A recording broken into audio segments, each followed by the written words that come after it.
Nós, de fato, não merecemos aquilo que Deus tem feito por nós, mas a graça de Deus nos proporciona tudo isso. É ou não é? E a graça de Deus é exatamente o que Deus nos concede sem nós merecermos.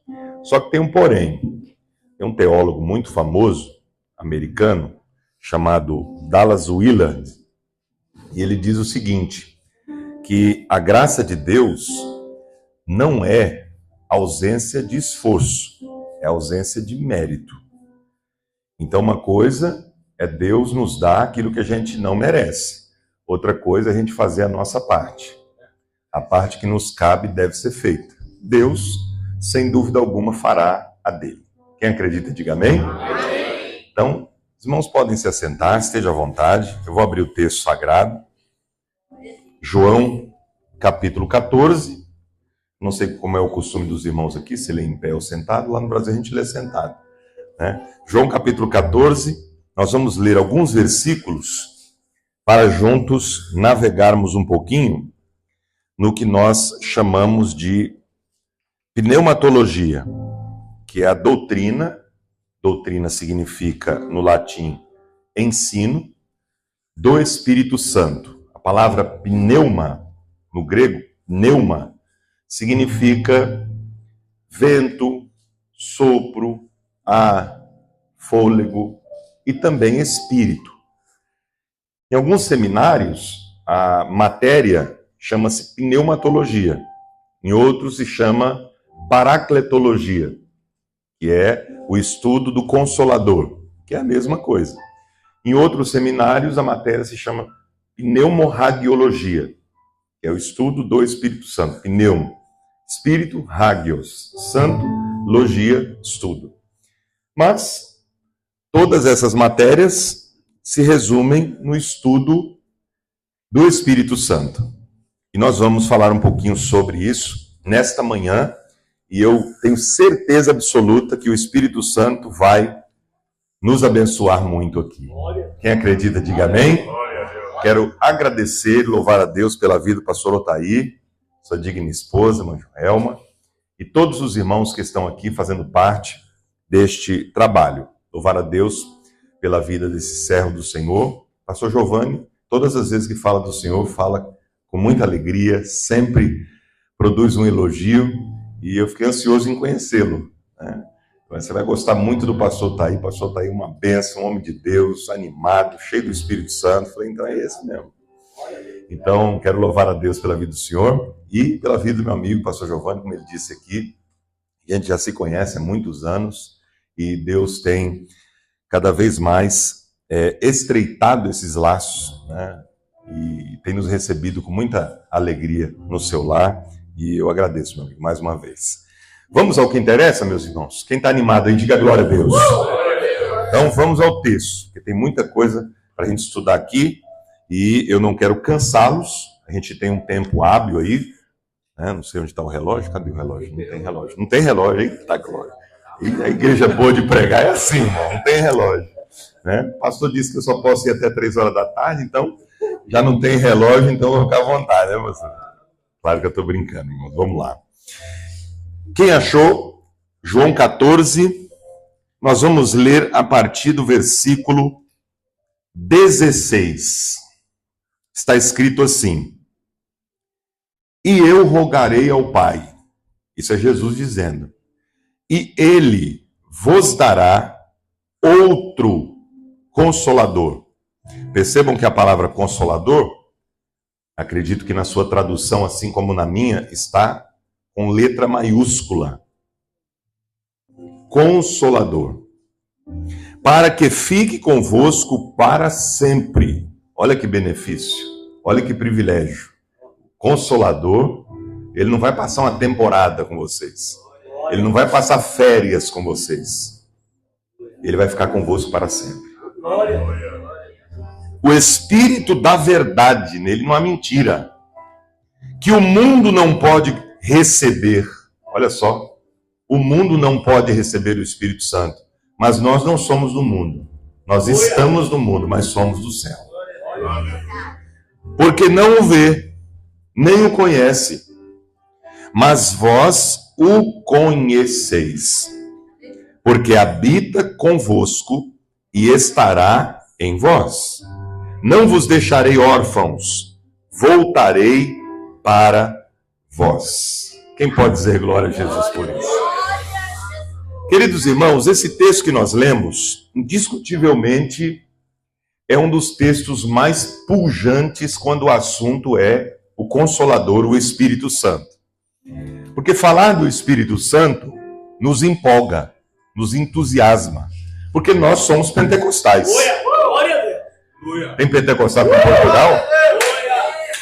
E os pentecostais enxergam a pessoa do Espírito Santo de forma diferente dos demais cristãos.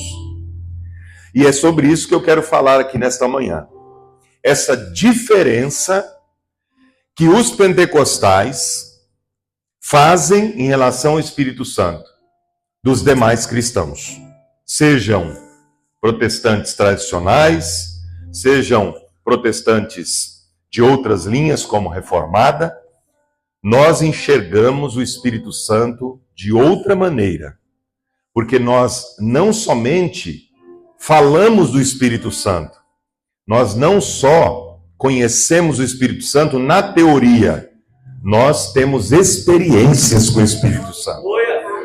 O pentecostal é conhecido por suas experiências com Deus, e elas são proporcionadas pelo Espírito Santo.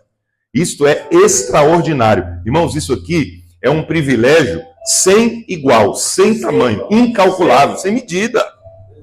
Vejam, o doutor Menzies, que é um dos maiores teólogos pentecostais do mundo, ele diz o seguinte, que o pentecostalismo ele é baseado num quadrilátero, conforme também diz o teólogo David Binghamton. Os evangélicos, nesse sentido, pentecostais, são caracterizados por esses 4 pilares. Primeiro, o conversionismo. O que é o conversionismo? A crença de que vidas precisam ser transformadas. E o pentecostal crê, defende, prega sobre esse assunto. Segundo, o ativismo, a expressão do evangelho em trabalho. Ou seja, o crente pentecostal sempre está trabalhando, atuando, fazendo alguma coisa. 3, o biblicismo, que em particular é uma consideração pela Bíblia, e o que pode ser chamado de, em 4º lugar, crucicentrismo, ou seja, Cristo e a sua cruz estão no centro da nossa pregação, no centro da nossa teologia. E é interessante que, por definição, os pentecostais creem que o que aconteceu em Pentecostes, de onde veio o nosso nome, ainda acontece. Ainda acontece. Aqui que eu quero entrar com vocês. Quem está prestando atenção aí, diga amém. Então, ouça bem isso aqui. Redobre a sua atenção. Ó. O livro dos Atos dos Apóstolos, ele é um livro diferente. Quem o escreveu? Foi Lucas. Lucas escreve 2 tratados, 2 textos profundos. O primeiro, que a gente conhece como o Evangelho de Jesus, segundo Lucas. E o segundo, que é a continuação deste, que é o livro dos Atos dos Apóstolos. No primeiro, ele trata a respeito da biografia de Cristo. No segundo, ele trata do Espírito Santo agindo na igreja. Tanto é que Atos dos Apóstolos poderia ser chamado de livro dos Atos do Espírito Santo, porque é o Espírito Santo o tempo todo agindo na igreja. É o Espírito Santo o tempo todo trabalhando na igreja, pela igreja, com a igreja, na igreja. Então, o Espírito Santo é a figura central do livro dos Atos dos Apóstolos. E aonde aconteceu o Pentecostes? Atos 2.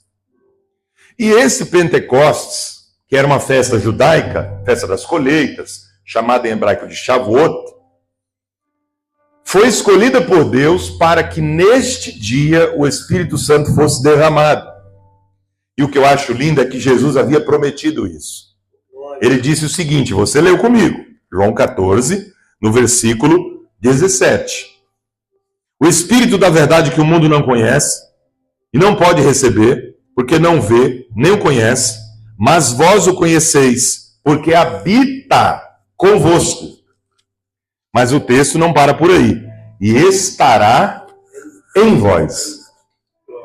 Então, enquanto Jesus está pregando ali, naquele momento, João 14, 15 e 16 são os 3 capítulos do Espírito Santo. Os 3 capítulos do Espírito Santo. Esses são os últimos textos onde Jesus fala antes da sua crucificação. Então, ele está na semana da sua morte. A última semana antes da sua crucificação, consequentemente da sua morte. Então, ele está dando os últimos exemplos, instruções para os seus discípulos. Ele está dizendo, eu não vou deixar vocês órfãos. Porque imagina o baque, imagina o impacto. Jesus está com eles 3 anos e pouco, eles estão começando a entender o Evangelho, pastor Thaí. Eles estão começando a encher-se daquilo que Jesus disse, transbordando, entendendo. De repente, Jesus começa a dizer o seguinte, eu estou aqui com vocês, mas eu vou ficar muito tempo não. Como é que é, Jesus? Eu vou voltar para o céu. Eu vou voltar para o Pai. Mas como assim? Agora que está dando tudo certo, agora que a igreja está crescendo, agora que a gente tem milhões de seguidores no nosso Instagram, Jesus, agora que a igreja está uma vez, todo mundo está conhecendo, como é que o Senhor fala uma coisa dessa? Nenhum discípulo de Jesus estava preparado para o que ele estava ensinando. Tanto é que vocês lembram, Pedro acaba de receber uma palavra da parte de Jesus, que ele seria usado, que ele teria chaves do reino dos céus para pregar, para expulsar demônio, para fazer a obra. E de repente ele diz, Jesus, vem aqui no canto. Deixa eu ter uma conversa contigo. Esse negócio de cruz, de morrer, não dá certo. Não, agora está dando tudo certo, vamos continuar. Vamos continuar. Jesus diz, para trás de mim, Satanás. Porque me serve de escândalo. Porque não conheces as coisas de Deus. Ou seja, todo aquele, não é que Pedro estava endemoniado não, viu gente? Pelo amor de Deus, eu vi gente ensinando isso. Pedro não estava endemoniado, mas a fala dele foi uma fala opositora ao propósito. O que significa a palavra Satã em hebraico? Opositor, adversário, inimigo. Todo aquele que se opõe ao projeto de Deus é um Satã. Olha aí, isso é forte, hein? É um inimigo. Tanto é que em João capítulo 6, lá pelos versículos 68, 69, Jesus diz assim, eu escolhi 12, estou parafraseando, e desses 12, um de vós é um diabo. Ele não disse o diabo, artigo definido. Ele disse um de vós é um. Porque a palavra diabolos, no grego, também tem esse sentido. Dia, o prefixo dia, no grego, significa separar. Por isso que a gente chama dia de dia, porque separa um período do outro, a noite da claridade. Então, o diabo é aquele que separa. Quem é o diabo que estava ali no meio? Era o Judas. Então, irmão, em todo lugar tem um Judas, tem um diabo. Tem que ficar esperto com eles. Eles existem, estão por aí. Quem está entendendo, diga amém. Agora, o legal é que Jesus diz assim, o Espírito Santo que habita convosco, está com vocês aqui. Naquele momento, está com vocês aqui, convosco. Mas vai ter um tempo que ele não vai estar só convosco. Ah, irmão. Ele vai estar em glória, charada, elemará, sério, caia. Ele vai estar em vós. Agora ele está com. Daqui a pouco ele estará em. Uma coisa é estar com, outra coisa é estar em. Com é próximo, perto, em é dentro. Ele está aí. Glória. Ele está aqui. Ele está dentro de nós. Por quê? Quando o Espírito Santo foi derramado em Atos 2, cumpriu-se a promessa de Joel 2:28. E há de ser que nos últimos dias, diz o Senhor, derramarei do meu Espírito sobre toda a carne. Toda a carne. O que significa toda a carne? Todo tipo de gente. Todas as pessoas poderão ter o Espírito Santo. Porque no Antigo Testamento isso era impossível. Quem tinha o Espírito Santo no Antigo Testamento? Quem poderia receber e ter o Espírito Santo em si? Os reis, os profetas, os sacerdotes, alguns juízes, alguns artífices do templo, do tabernáculo. Pouquíssimas pessoas, contadas um dedo da mão. Poucos. Privilegiados. Porém, Joel está dizendo, vai chegar um dia, nos últimos tempos, que o Senhor vai derramar do seu Espírito sobre toda a carne. Aleluia. Vossos filhos, vossas filhas profetizarão. Aleluia. Vossos jovens terão visões. Os idosos terão sonhos. Irmão, olha que coisa extraordinária. Jovem tendo visão. Geralmente quem tem visão é quem é mais maduro, mais velho. Mas o Espírito Santo faz o jovem amadurecer. O jovem crente ele é diferente. Ele tem visão. Os velhos terão sonhos. Irmãos, cá entre nós, uma pessoa idosa, ela vai ter sonho de quê? Uma pessoa idosa sem o Espírito Santo, o que ela diz? Vou aposentar e passar meus últimos dias aqui, qualquer hora eu vou morrer mesmo. Não, o idoso cheio do Espírito Santo é diferente. Ele está cheio de sonhos. Ele está sempre produzindo, ele está sempre fazendo alguma coisa, ele está sempre projetando, porque o Espírito Santo está na vida dele. Até sobre os servos e sobre as servas derramarei do meu Espírito naquele dia. Está escrito. Servos e servas ali está falando de escravos e escravas. Onde já se viu um escravo ter o privilégio de receber o Espírito Santo? Só que Deus não faz acepção. Não interessa se você é rico ou se você é pobre. Para ter o Espírito Santo, Deus não olha a conta bancária de ninguém. E graças a Deus, senão não estava aqui. Deus, ele trabalha acerca deste assunto de uma forma sobre-humana, sobrenatural.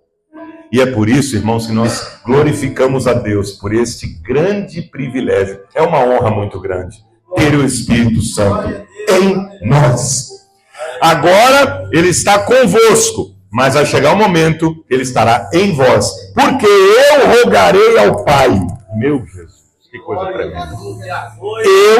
Olha, nesse versículo aqui, o versículo 16, João 14, para quem chegou agora, João 14, 16, um versículo que temos a Trindade estampada explicitamente na Bíblia.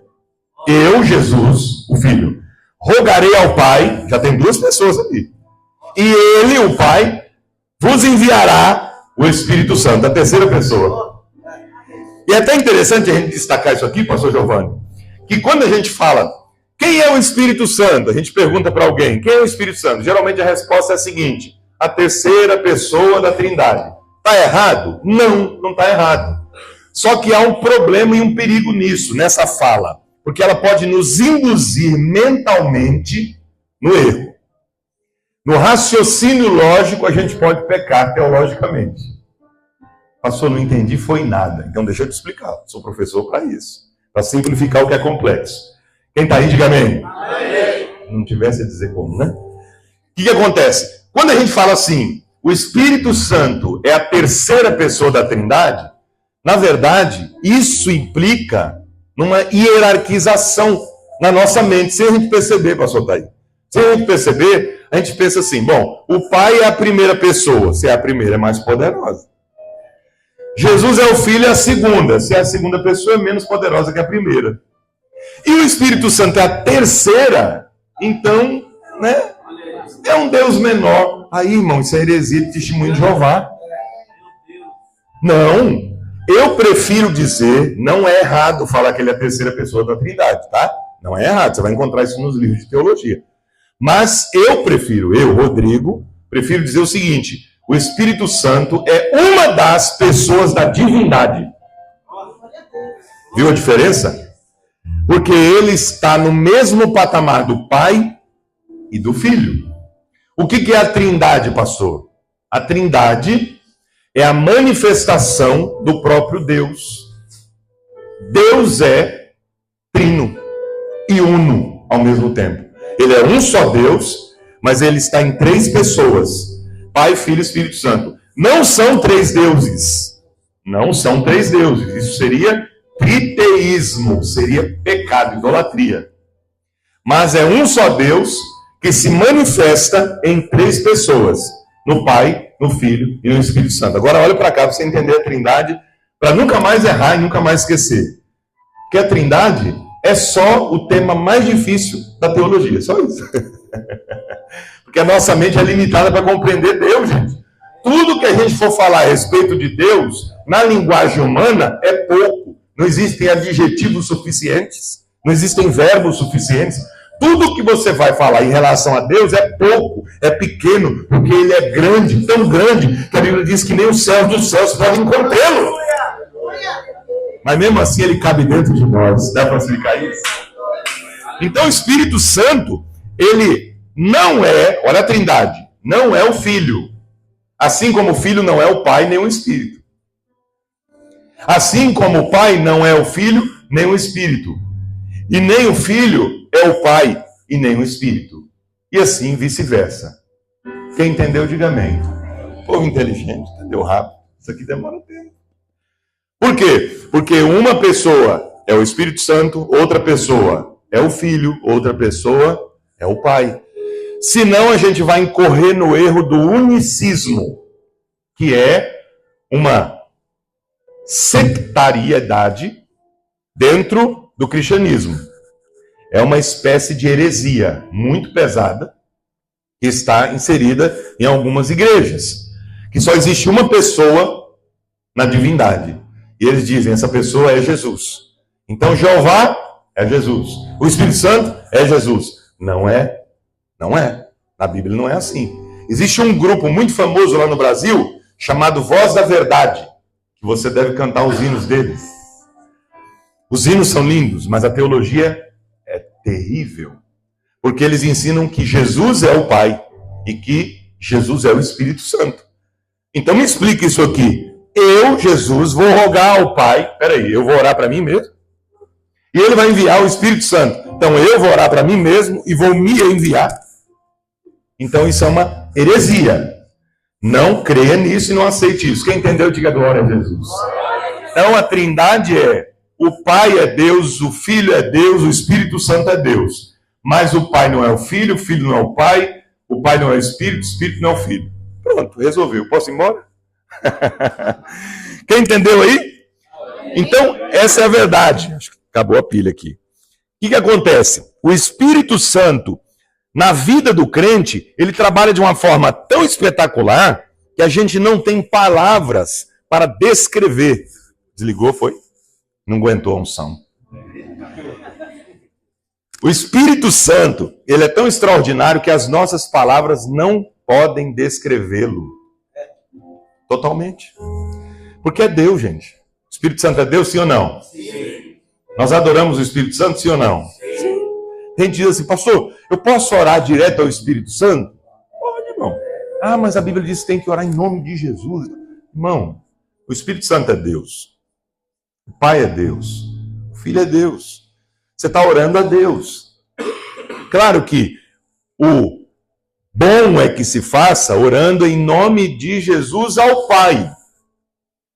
Essa é a regra, é o padrão da oração. Mas eu posso orar de várias maneiras. Agora, eu só não posso orar inserindo mais uma pessoa na divindade, como alguns fazem.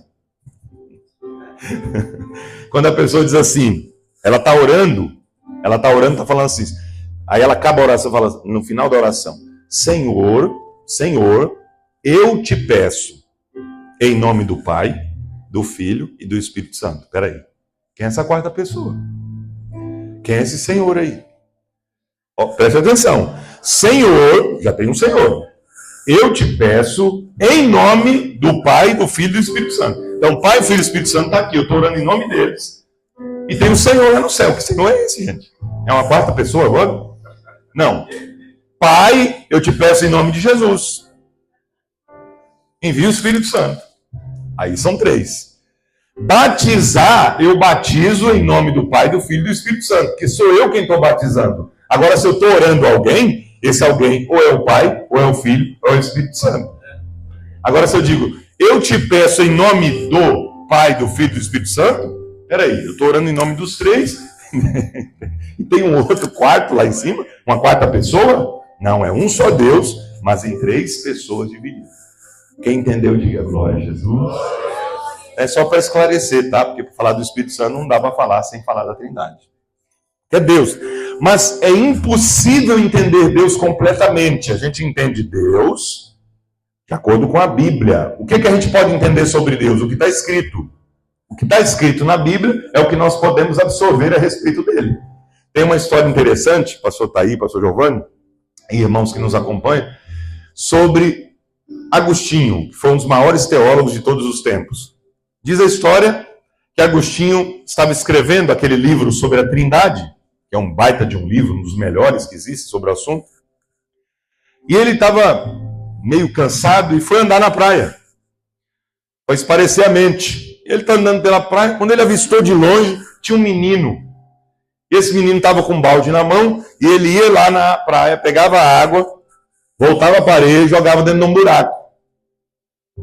Fazia isso várias e várias repetidas vezes. Pegava a água no mar e jogava dentro do buraco.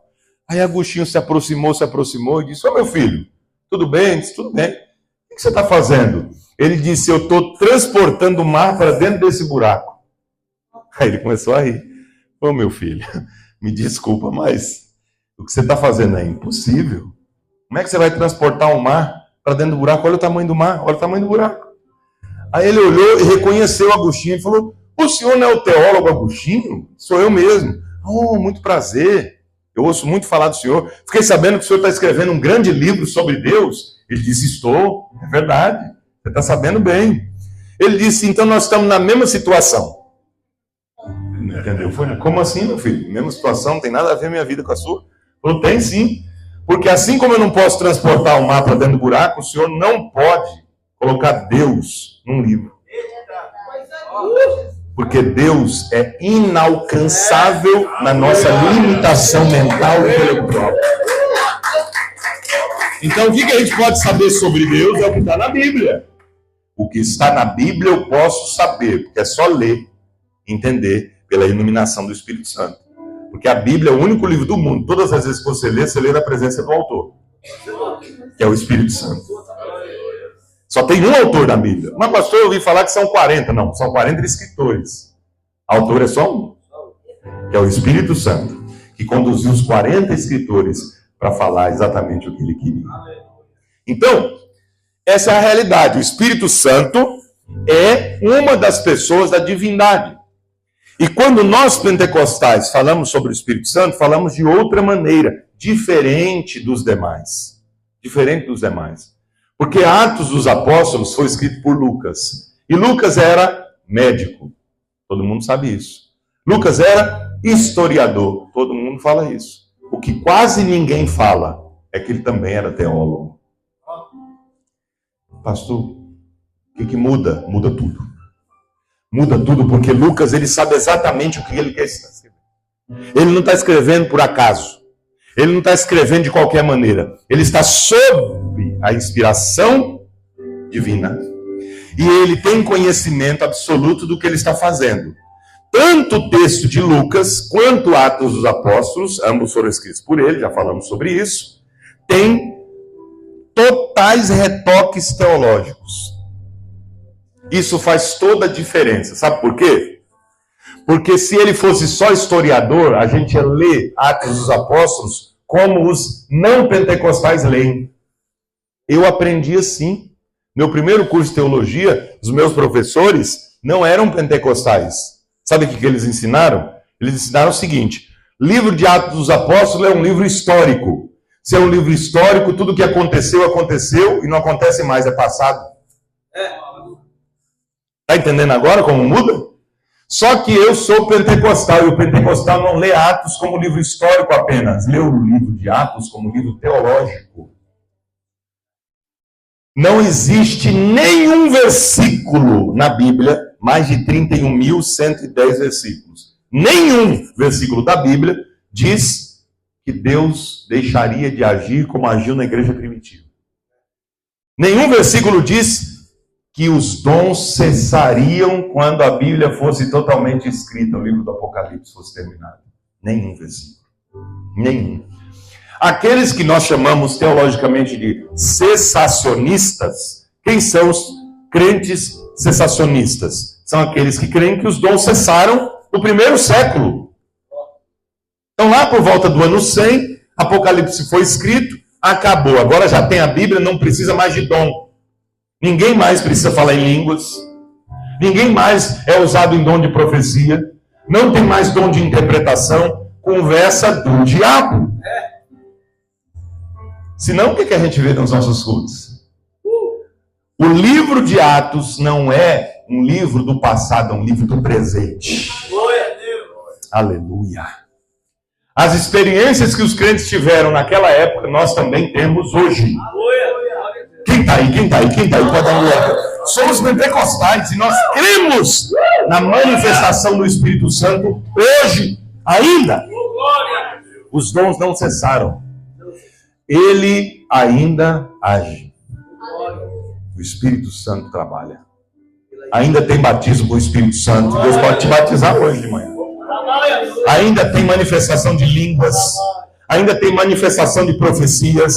Deus ainda dá visões, dá interpretação, discernimento, faz milagres, faz maravilhas, tem cura de vida. O pentecostal acredita em tudo isso. E nós não somos diferentes. Nós cremos na Bíblia no pacote completo. Irmão, ou crê na Bíblia toda ou não crê em nada. Comigo é assim. Pentecostal é assim. Ou crê em tudo que está aqui ou não crê em nada. Porque ou a Bíblia é toda inspirada ou ela não é nada inspirada. Não tem como ter meio termo com isso. A Bíblia é a palavra de Deus e o que está escrito aqui foi inspirado por Deus e o livro de Atos dos Apóstolos não terminou. Glória. Nós somos Atos 29. Pastor, não entendi. O livro de Atos termina no capítulo 28, na Bíblia, mas ele continua. Porque é o único livro da Bíblia que não tem uma conclusão, não tem um desfecho.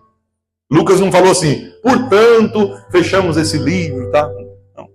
Portanto, eu quero terminar aqui saudando os irmãos, como Paulo fazia, agradecendo a minha oportunidade em nome de Jesus. Não. Por quê? Porque Atos ainda está em ação. Nós somos a igreja de Atos 29. Nós continuamos recebendo as experiências do Espírito Santo, vivenciando-as a cada dia. Quem é batizado no Espírito Santo? Quem tem dons espirituais aí? Quem crê no poder de Deus aqui? Quem crê nas curas divinas, manifestação? Isso é ser pentecostal. A igreja pentecostal era diferente. Era diferente de todas as outras. Porque as outras, né? Total respeito. Tenho vários amigos de outras igrejas. São crentes, vão para o céu, vão. Só que eles perdem. Eu tenho amigos que são teólogos de primeira linha, mas eles são cessacionistas, são calvinistas. Eles olham assim, Atos dos Apóstolos, nossa, como é lindo, dia de Pentecostes, o Espírito Santo se derramou, e eles explicam no grego, e eles explicam nos originais, eles falam, olha, aconteceu isso, isso e isso, e eles falaram em língua, e o povo ouviu, interpretou, aquela coisa maravilhosa, mas isso foi para aqueles dias. Isso não acontece mais hoje. Isso aí que os pentecostais fazem não é verdadeiro. Irmão, não fala um negócio desse, não. É emocionalismo, né, pastor? Isso aí é coisa de gente histérica. Tem alguns que são mesmo, mas não tem nada a ver. Não é por causa da exceção que você vai transformar na regra. Porque gente, né, faltando parafuso tem em todo lugar. E na igreja pentecostal também. Só que não é por conta dos erros que eu vou invalidar os acertos. Eu estava debatendo com um teólogo sensacionista num canal de TV, e aí ele falou, mas esses dons aí, essa manifestação que a gente vê, isso é tudo mentira, porque tem gente que fica profetizando mentira aí na internet, pedindo dinheiro, pedindo pix, e não sei o quê. Aí eu falei, então quer dizer que você julga e faz o critério de alguma coisa de acordo com as exceções e não com as regras? Esses que fazem isso são, de fato, falsos profetas, são mentirosos. E nada tem a ver com o verdadeiro pentecostalismo clássico, que é o que nós vivenciamos, que é o que nós acreditamos, o verdadeiro Pentecostes bíblico. Agora você está trazendo a exceção e transformando em regra. Não, pegue a regra e veja, é conforme a Bíblia. Vá num culto pentecostal clássico, você não vai ver nada disso. Você vai ver gente cheia de Deus, manifestando os dons espirituais, com ordem e com decência. É assim ou não é? Quantas vezes você já viu Deus falar, Deus usar alguém, Deus derramar a sua glória, e você sabe que aquilo não é mentira, aquilo não é indução, aquilo não é sugestionalismo, aquilo não é nada feito nem produzido pela vontade humana. Isso é obra do Espírito de Deus. É Deus quem faz. É Deus quem faz. Então nós cremos nisso. Quem crê, diga amém. Essa é a verdadeira essência do Pentecostes. Olha o que o Dr. Robert Menzies diz a respeito do ser pentecostal. Quem está aí, quem está me ouvindo, diga amém. Nas palavras de Menzies, pentecostal é todo aquele que as experiências descritas em Atos servem de modelo para a experiência cristã contemporânea, atual. Que o batismo no Espírito Santo é uma capacitação pós-conversão para a missão e que o falar em línguas marca essa experiência. Então vejam, outra diferenciação entre a teologia pentecostal, a nossa pneumatologia, e a teologia não pentecostal, é que os não pentecostais, eles dizem que o batismo no Espírito Santo é quando a pessoa aceita Jesus. Pessoa, quem quer aceitar Jesus? Eu quero, ele vem aqui, ora por ele. Opa, foi batizado no Espírito Santo, que agora ele é crente. O Espírito Santo passou a habitar nele. Aí está confundindo o selo do Espírito com o batismo no Espírito. Paulo fala do selo do Espírito em Efésios capítulo 1, a partir do 13. Vós fostes selados pelo Espírito. O selo do Espírito Santo é uma coisa. O batismo no Espírito Santo é outra. O que é o selo? É a marca. A pessoa aceitou Jesus, ela foi marcada, ela foi selada, ela recebeu de fato o Espírito Santo. O Espírito Santo passa a habitar nela. Se a conversão foi genuína. Mas ela não foi batizada no Espírito Santo. O batismo no Espírito Santo é uma experiência após a conversão. E ela é marcada pelo falar em línguas. Quem pode dar um glória a Deus? Glória a Deus. Então, a experiência pentecostal do batismo no Espírito Santo, ela é totalmente bíblica. E nós acreditamos que ainda acontece. Quantas vezes eu acabei de pregar e vi pessoas batizadas no Espírito Santo? Quantas vezes eu vi Deus batizado com o Espírito Santo em sala de aula? Quantas vezes eu vi Deus batizado com o Espírito Santo dentro de casa? O Espírito Santo é o vento que sopra onde quer. Ninguém segura. Eu sinto a sua presença. É o vento que sopra lá no Brasil. É o vento que sopra aqui em Portugal. É o poder do Espírito. Irmãos, olha que coisa tremenda isso aqui. Olha que coisa tremenda. Eu me empolgo falar do Espírito Santo. Não para sair pulando aqui de poder. Que é maravilhoso demais. 2 homens, 2 suecos, batistas, saem de um dos lugares mais frios do planeta, que é a Suécia. É frio, não é? Quem conhece lá? Quem já esteve lá? Já esteve lá, né, pastor? É calor lá? É um frio, irmão. Nossa, misericórdia, não gosto nem de pensar no negócio desse. 40 graus negativo. 2 homens são chamados por Deus e vão para os Estados Unidos. Lá nos Estados Unidos eles recebem a chama pentecostal. São batizados no Espírito Santo. São cheios de poder. Deus revela para eles através de um profeta: vocês têm que ir para um lugar chamado Belém. Eles olham no mapa, Belém, Belém, Belém, só tem Israel. Não, é outro Belém, lá na América do Sul. Ah, é? Brasil, que lugar é esse? Ninguém nem sabia que existia Brasil, irmão. No meio do mato? É, no meio do mato. Quem já foi em Belém do Pará? Tem alguém de lá? De Belém, né? É, terra boa, já estive lá várias vezes pregando. Dá uma glória a Deus aí, mano, Belém. Então, lá, imagina, é gigantesco o estado do Pará. É ou não é? Floresta amazônica, aquela coisa toda. Hoje, imagina na época, 100 anos atrás. Onça para todo lado, jacaré para todo lado. E aí, eles vêm, viajando dos Estados Unidos, vão para o Brasil. Chegam lá, a chama que estava na mão deles se espalhou por todo o território, se espalhou pelo mundo inteiro. Resumindo a história, 2 homens saem de um dos lugares mais frios do planeta, recebem o poder da chama pentecostal e espalham pelo mundo inteiro.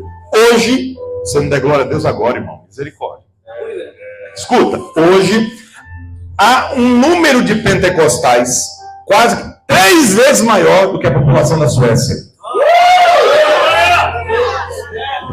É Deus ou não é que faz um negócio desse? Você faz parte desse grupo, não, glória a Deus. É só Deus para fazer um negócio desse.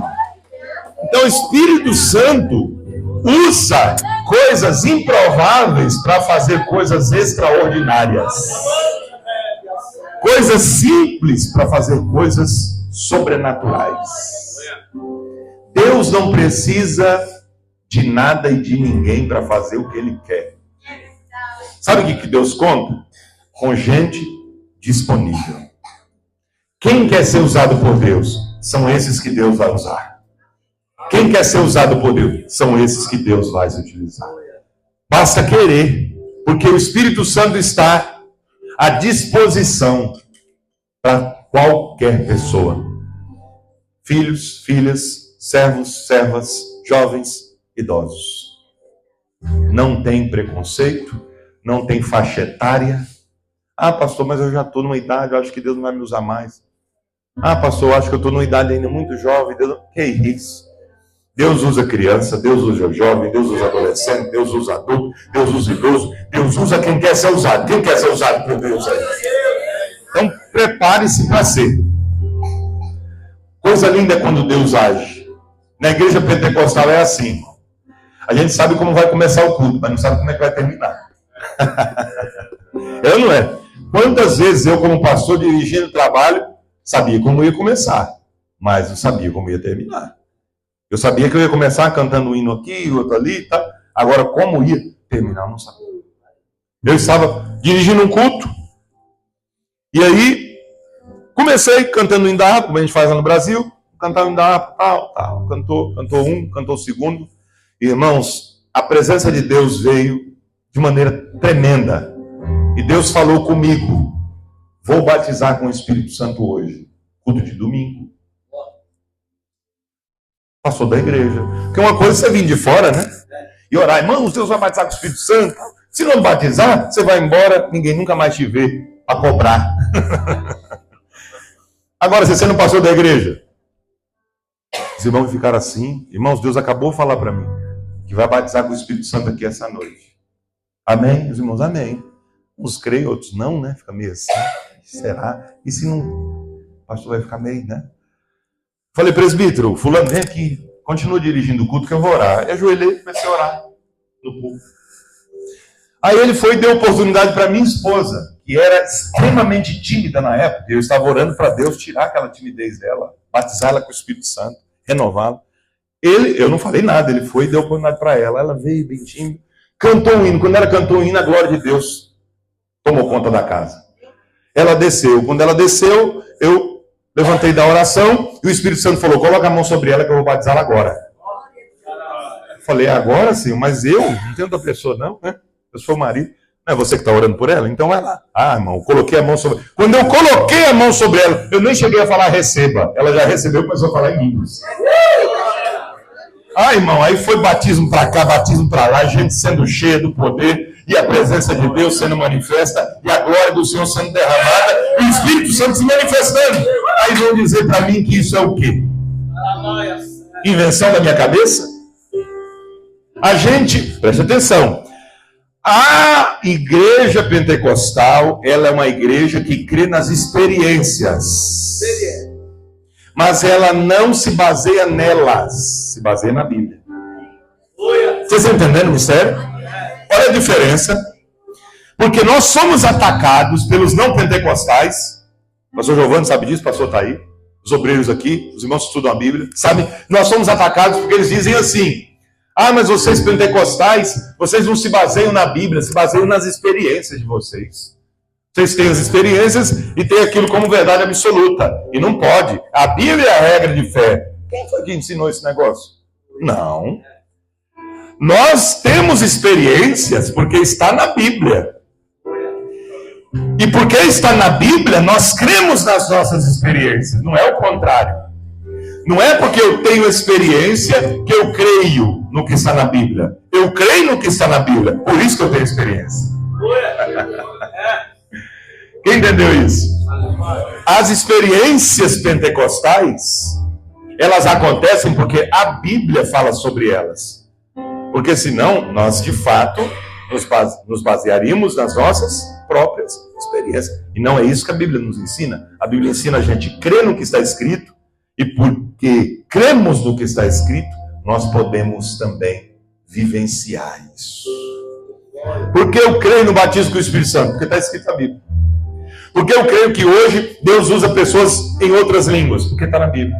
Porque eu creio que o batismo com o Espírito Santo é evidenciado física e inicialmente pelas línguas estranhas? Porque está na Bíblia. Porque eu creio que o Espírito Santo pode agir na igreja através dos dons de curar? Porque está na Bíblia. Não é porque eu vi alguém fazer que eu acredito. Está na Bíblia, por isso eu creio quando alguém faz. A ordem é invertida. Eu não posso fazer o contrário. Ah, Deus falou comigo que é para fazer assim, assim, assim. Mas tem base na Bíblia, irmão? Não, não tem. Deus falou para mim só. Aí fica complicado. Aí, porque você está fazendo da sua experiência uma doutrina. Deus falou que a partir de hoje é para todo mundo se vestir só com essa cor. Mas, irmão, como assim? Não, essa igreja, todo mundo, Deus falou para mim, todo mundo tem que se vestir só com essa cor. Mas aonde está escrito isso na Bíblia? Não está na Bíblia. Mas tem algum caso na Bíblia que isso aconteceu? Não. Então, irmão, isso é coisa da sua cabeça. Me perdoe. Mente nervosa. Tem que tomar uns remedinhos. Agora, o que está na Bíblia e ponto final. E eu creio. Se a Bíblia diz que Deus usa pessoas nos dons de profetizar, eu creio. Está na Bíblia. Quem crê? Aí vem uma outra grande diferença, a terceira. Os pentecostais, eles creem na Bíblia como a palavra de Deus. Mas a Bíblia, apesar de conter profecias, ela não é a única profecia. Preste atenção nisso, para não entender errado. Para não dizer que eu estou ensinando heresia aqui. Quem ensina que a Bíblia é a profecia e que não tem profecia hoje, são os cessacionistas, os calvinistas, os reformados, os tradicionais. Eles dizem, não, a Bíblia é a profecia maior, a pregação da palavra de Deus. Esse negócio de gente profetizando, falando em nome de Deus, isso não existe mais hoje. Mentira do diabo. A Bíblia é a palavra de Deus? É. A Bíblia tem profecias? Tem. É uma palavra profética? É uma palavra profética. Mas não é o dom de profetizar. Os dons de profetizar, ou o dom de profetizar, depende do texto, é uma coisa. A Bíblia sendo pregada é outra. Quem está entendendo? A palavra de Deus é para a nossa salvação. A profecia é para a nossa exortação, consolação e edificação.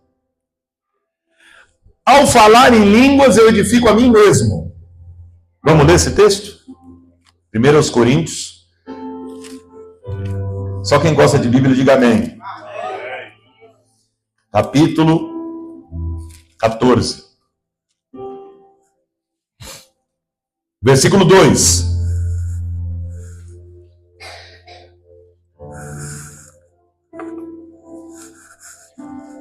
1 Coríntios 14, versículo 2. Porque o que fala em línguas, em outras traduções, porque o que fala em língua estranha, em outra tradução, porque o que fala em língua desconhecida, não fala aos, cadê os crentes com a Bíblia? Não fala aos, senão a, porque ninguém o, e em espírito fala de, pronto. Eu estava numa livraria, aí um teólogo calvinista me abordou, disse, você é o pastor Rodrigo? Sou eu mesmo. Aí você é pentecostal, né? Eu falei, sou, graças a Deus. E ele falou assim, com ar de desprezo, sabe? Você é pentecostal, né? Como quem diz, você é um cidadão de segunda classe? Eu disse, sou, meu irmão, graças a Deus. Por quê? Tem algum problema? Não, porque vocês acham que falar em línguas é aquilo que acontece na igreja de vocês. Não é. Na Bíblia, falar em línguas é falar em outros idiomas pelo Espírito Santo. Eu creio que uma pessoa pode falar em línguas, ele até era mais crente que a maioria lá, mas é em línguas idiomáticas, línguas de nações, porque é o que está na Bíblia. Lá em Atos, eles falaram em outros idiomas e o povo entendeu. Falei, então, foram 2 milagres. Os que falaram em outros idiomas, os que falaram em línguas e os que entenderam. Dom de línguas e dom de interpretação ao mesmo tempo. Não, porque não é assim. Eu falei, então abre aí em 1 Coríntios 14, versículo 2, e me explica se isso aí é língua de país. Não, porque o que fala em línguas estranhas não fala aos homens, mas a Deus. Porque ninguém é ninguém, irmão. Nem ele mesmo que está falando está entendendo. Ninguém o entende. Porque em espírito fala de mistérios. O que é mistério? Algo que eu não sei. Mistério é mistério, né, pastor? E aí ele estava querendo forçar o texto para dizer o seguinte, que essas línguas são línguas de nações. Mas também pode acontecer. Quem fala em línguas pelo Espírito Santo pode falar numa língua que ele nunca estudou. Pastor presidente lá do Espírito Santo, da Assembleia de Deus, ele foi pregar na África, se eu não me engano, no Senegal, e lá os irmãos falam em francês. E ele nunca tinha estudado francês na vida, nunca tinha falado francês na história da vida dele. Quando ele chegou lá, Deus o encheu e ele começou a pregar em francês. Hoje, até hoje, ele fala fluentemente. Tá vivo, cara. Vai lá perguntar para ele como é que ele fala em francês, para ver se ele consegue explicar. Eu não sei, eu só sei que eu falo. Eu estava lendo uma revista, Novo Convertido, e estava lá na capa da revista, Dom do Pentecostes. Falei, que negócio é esse, Dom do Pentecostes? Testemunho do missionário fulano de tal. Aí fui lá ler. Aí ele contando que estava em casa, cansado, deitou, foi dormir, pastores. Foi dormir, e quando ele estava dormindo, ele sonhou. E ele sonhou que estava num país árabe, pregando em árabe. E ele falava fluentemente, ele no sonho estava entendendo tudo. O que ele falava e o que ele ouvia. Ele acordou no Brasil. Achou aquilo estranho, né? Foi contar para a esposa. Meu amor, eu tive um sonho tão espiritual hoje, uma bênção tremenda. Eu estou até aqui com vontade de pular de alegria. Eu sonhei que eu estava num país árabe, pregando em árabe para aquele povo, e eu entendia tudo que eu falava, e tudo que eles falavam eu também entendia. Aí ela, como que era esse árabe? Aí ele começou a falar. Quando ele começou a falar, ele começou a entender. Aí ele falou, eu estou entendendo o que eu estou falando. Aí ela, como assim? E ele começou a falar, e quanto mais ele falava, mais ele entendia, quanto mais ele entendia, mais ele falava. Resumindo a história, ele recebeu mais de 10 idiomas de Deus. Foi fazer missões nos países árabes. Aleluia, Deus. Você acredita nisso, irmão? Você não acredita, você não é pentecostal. Porque nós somos pentecostais e cremos. O falar em línguas, tanto pode ser em línguas espirituais, que ninguém entende, como podem ser línguas em variedades. Por isso que a Bíblia diz variedades de línguas. Eu vou dizer um negócio aqui para vocês, que vocês merecem. Quem quer ouvir, diga amém. Há uma diferença entre língua como sinal e língua como dom. Os maiores teólogos pentecostais já explicaram isso para nós. Roger Strongbad, William Menzies, Gutierrez Siqueira, tantos outros. Eles dizem o seguinte: uma pessoa pode falar em línguas como um sinal. Jesus disse: esses sinais seguirão aos que creem. Em meu nome. Em meu nome expulsarão demônios, falarão novas línguas, porão as mãos sobre o enfermo e tal. Em meu nome, como um sinal. Esses sinais seguirão aos que? Crente não fica correndo atrás de sinais. Crente pentecostal não fica buscando sinal. Pastor, eu vou dizer um negócio aqui, com todo respeito aos irmãos. Se você já entendeu isso de outra forma, ou já pregou, não tem problema, eu também já fiz isso. Mas a gente tem que aprender o que está na Bíblia. Quem gosta de aprender, diga amém. Na Bíblia, todas as vezes que alguém pede um sinal é porque é incrédulo. Deus não inspira ninguém e nunca mandou ninguém pedir sinal. Puxa na memória aí, todos os casos. Senhor, me dá um sinal. Incredulidade. Deus dava, pastor. Por que eu não posso pedir? Deus dava, mas contra a vontade. Sabe quando a pessoa é tão incrédula que Deus fala assim: não é possível. Tá bom, toma aqui. O Gideão, né? Ô Senhor, o Senhor me chamou mesmo. O novelo, ele tem que estar molhado. De madrugada eu vou acordar. Aí tá lá molhado. Rapaz, irmão, já deu sinal. Terra seca, desmantelado, tribuloso, crente nuvem. Mas, Senhor, eu queria que agora tivesse molhado em volta e ele tivesse seco quando eu acordar. Imagina Deus lá no céu. Oh, povo difícil. Crente, né? Tá bom? Toma aí. Recebeu o sinal. Recebeu? Não sei se... Sim. Mas é por causa da incredulidade. Sim, quando ele vai na arraial, ele pede... Incrédulo, incrédulo. E Deus não ouve, não atende por causa das orações, mas apesar das orações. Porque não era para ele ter pedido sinal, era para ele acreditar e fazer, igual Abraão. Sai da tua parentela e vai para uma terra que eu vou te mostrar, e tal, e tal, e tal. Pois não, Senhor, pegou as malas. Onde você está indo, Abraão? Família. Eu estou indo onde Deus mandou. Onde é? Eu não sei não, vai falar ainda. Isso é fé. Aí Jesus está lá pregando, aí vem os fariseus religiosos, tudo metido a sábio. Queremos um sinal. Já que o Senhor disse que é o Filho de Deus, dá um sinal para a gente vai acreditar. Aí Jesus, ai, ai. Uma geração má e perversa pede um sinal. Mateus 12. E não lhe será dado, senão o sinal do profeta Jonas.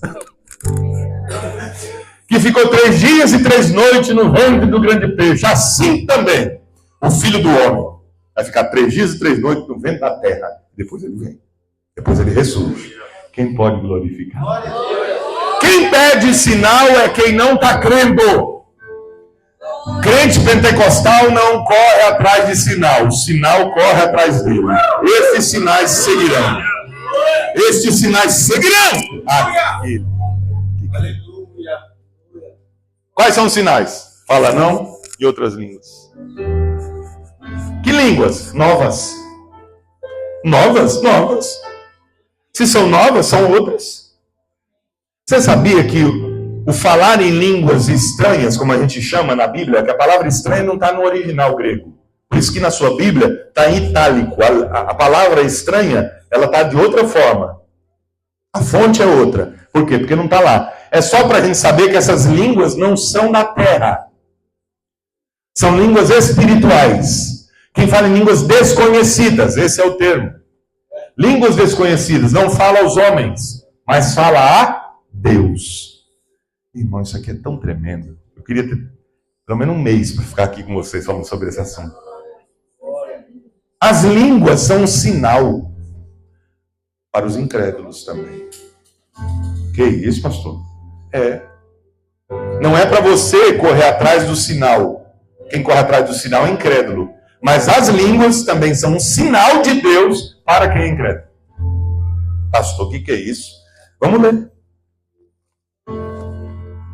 Versículo 22. Abre a Bíblia aí, irmão. Pelo amor de Deus, vai anotando isso aí, porque isso aqui é precioso mais que ouro. Mais que ouro, cadê a Bíblia? De sorte que as línguas são um sinal para os fiéis ou infiéis? De sorte que as línguas são um sinal, não para os fiéis, mas para os infiéis. E a profecia não é sinal para os infiéis, mas para os fiéis. Se, pois, toda a igreja se congregar num lugar e todos falarem línguas estranhas e entrarem indoutos ou infiéis, não dirão porventura que estáis loucos? Mas se todos profetizarem e algum indouto ou infiel entrar, de todos é convencido, de todos é julgado. Pastor, não entendi, foi nada agora. Então eu vou te explicar. As línguas também se manifestam como um sinal, mas não é um sinal qualquer, é um sinal de juízo para os infiéis. Porque se um infiel entra num ambiente onde crentes estão falando em outras línguas, em línguas espirituais, eles vão observar aquilo e vão dizer, olha, Deus está no meio desse povo. Porque esse povo não podia fazer isso sozinho. E se Deus está no meio desse povo, Deus existe. E nós não somos crentes. Então é um sinal de juízo para nós. Se a gente não se converter. É o que está escrito. Então, quem fala em línguas, fala para edificação própria. Ninguém o entende, a não ser que haja outro dom em atividade. O dom de interpretação das línguas. Agora, não confunda interpretação de línguas com tradução de línguas. Quem está entendendo isso? Interpretação de línguas, eu estou terminando. Não são traduções de línguas, porque nós estamos falando de um idioma espiritual que não se traduz, mas se interpreta. Interpretar é uma coisa, traduzir é outra. Há uma diferença. Por quê? Porque quando alguém está falando em línguas, não existe uma gramática. Se não existe uma gramática, eu não posso traduzir. Mas eu posso interpretar. Por exemplo, eu já vi uma pessoa, quando era novo convertido, né, de novo convertido, vê cada coisa, né? E aí, no meio dos jovens, aí o irmão estava tão empolgado com os dons que ele falou assim, eu quero ver como é que funciona esse negócio de interpretação de línguas. Quando alguém for interpretar a língua, eu vou anotar para eu aprender. Aí o irmão gritou lá no meio da igreja, deu uma rajada de língua, aí o irmão, opa, peraí, aí o outro interpretou, eu digo isso, assim diz o Senhor. Ele, opa, significa isso. Ele queria traduzir. Irmão, não se traduz, se interpreta. A pessoa pode expressar a mesma fonética e pode significar outra coisa. Quem está entendendo o mistério?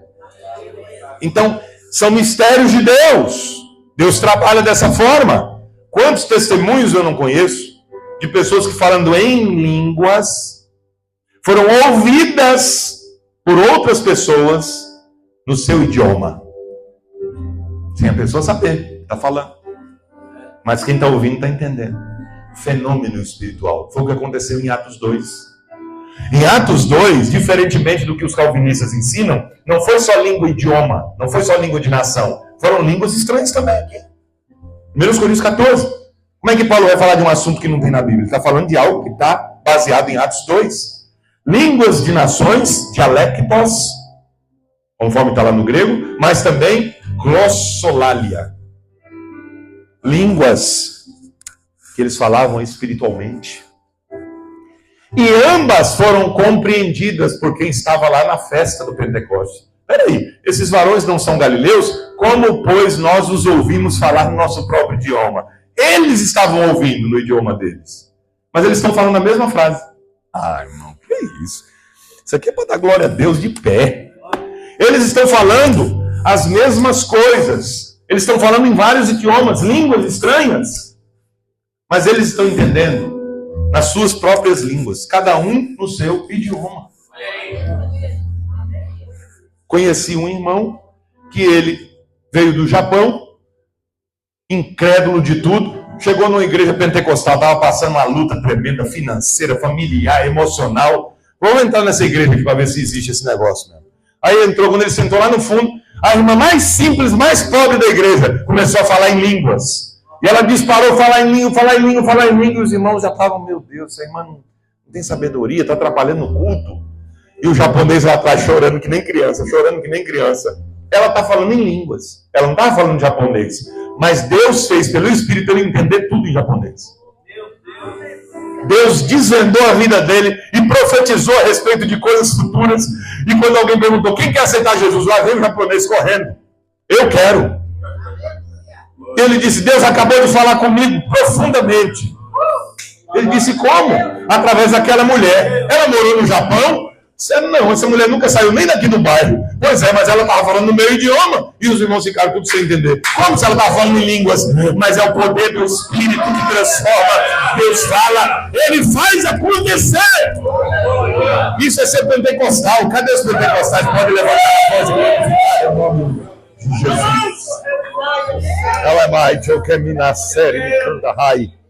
Não despreze o dom que você tem. Não despreze o dom que Deus te deu. Deus pode te usar poderosamente. Um amigo meu missionário Douglas, contou para mim que estava pregando na rua, evangelizando, entregando folheto. E de repente ele se deparou com 2 mormons americanos. Tinham acabado de chegar dos Estados Unidos ao Brasil. E aí ele começou a falar, vocês estão falando de Jesus? Eles disseram, yes, Jesus Christ. Muito bem, eu também estou. Então é o seguinte, Jesus morreu por nós, morreu por vocês também.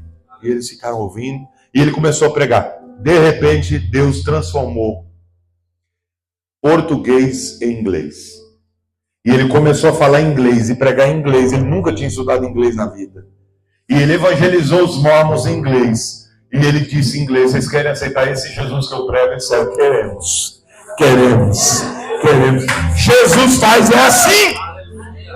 Isso é ser pentecostal e na essência. Não basta dizer assim, eu sou pentecostal, mas você crê em profecia? Você crê que uma pessoa pode falar em línguas, idiomas celestiais? Eu acho que... Então você não é pentecostal, irmão. Pentecostal, ele crê. E ele experimenta. Ele crê e ele experimenta. Esse seminário é pentecostal. É um ensino bíblico, mas é pentecostal.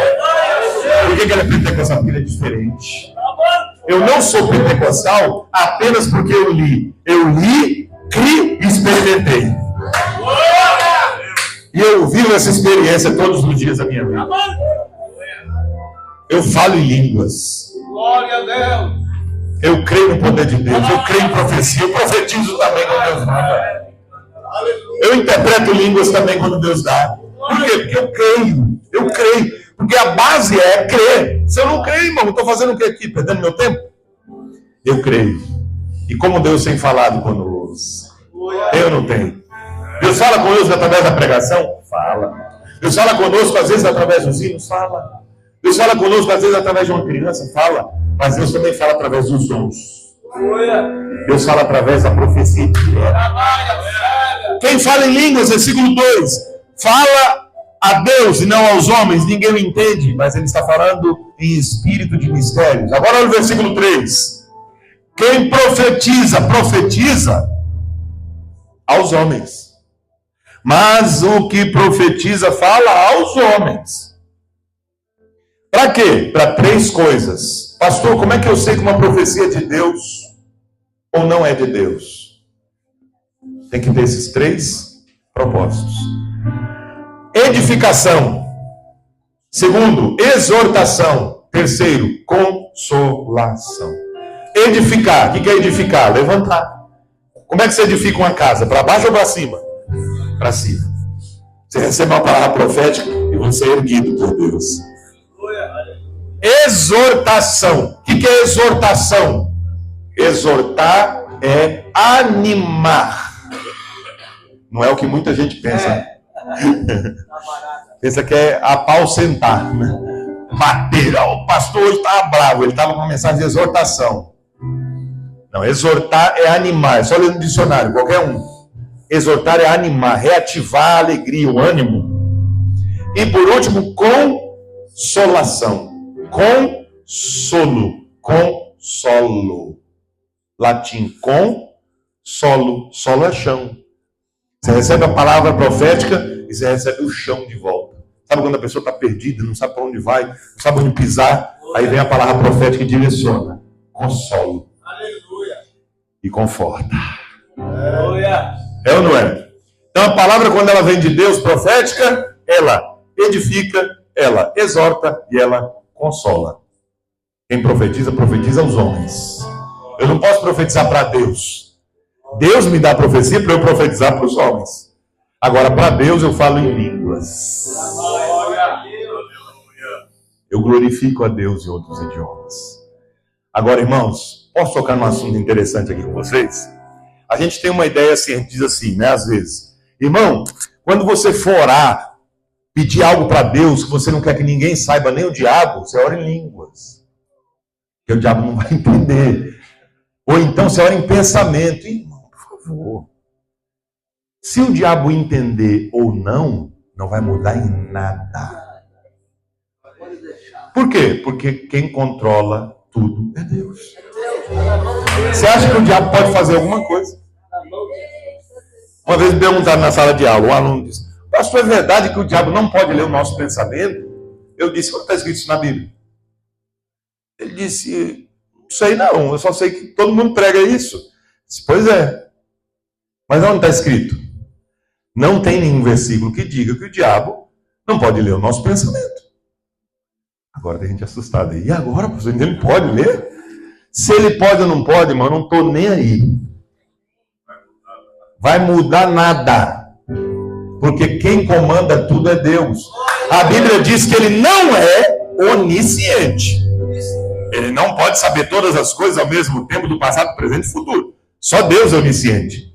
Mas ler pensamento, tem gente que consegue ler. Você acha que o diabo não consegue? Se o cara for muito especializado na área, ele consegue ler o seu pensamento. Pastor, literalmente? Sim. Neurolinguística, neurociência, psicanálise, tudo isso, irmão, se você estudar mesmo, você lê uma pessoa ao olhar para ela, o comportamento dela, o corpo dela está falando, né? Não é isso, pastor? Eu consigo ler muita gente. Você olha para a pessoa e você identifica muita coisa ali. Só na roupa dela, do jeito dela se vestir, do jeito dela falar, do jeito dela se comportar. É ou não é?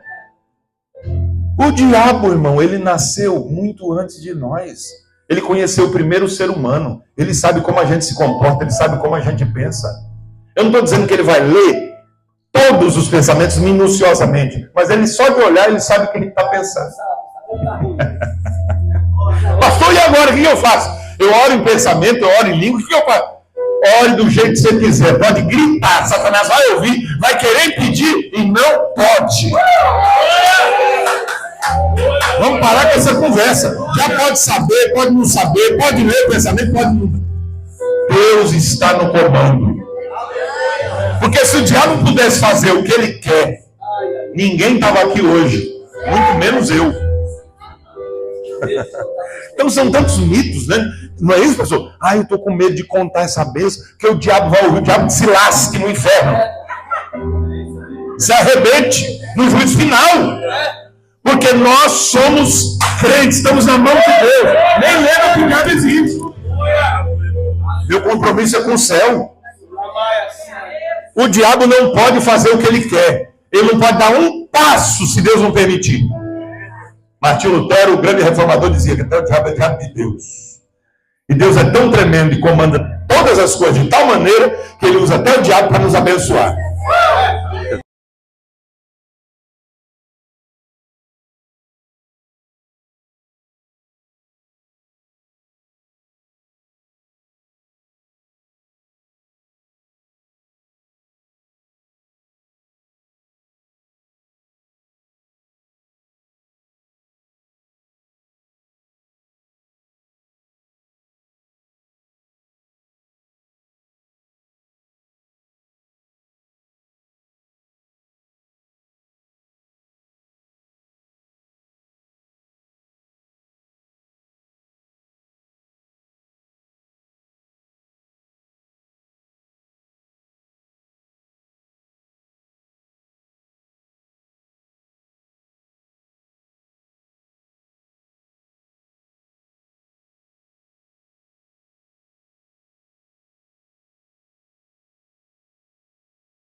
Musicoterapia.